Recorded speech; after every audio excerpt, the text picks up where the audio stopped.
Good morning guys! Nais nyo rin ba makita ang ganito kagagandang lugar?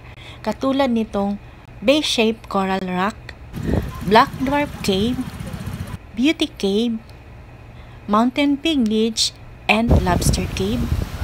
Tara na! Sama na kayo sa isang araw naming paglalakbay patungong Siaolucho or Lambay Island. Alam nyo ba na ang Lambay Island ay isang maliit na isla na matatagpuan sa Pingtung County, Taiwan?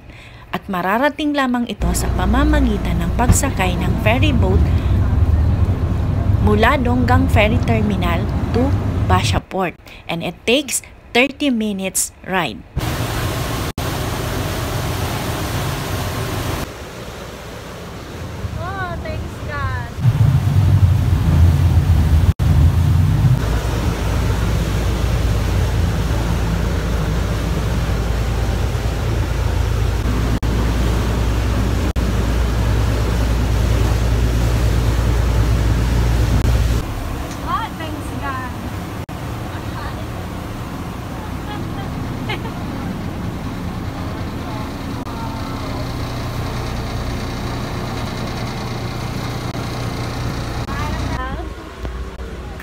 After 20 minutes,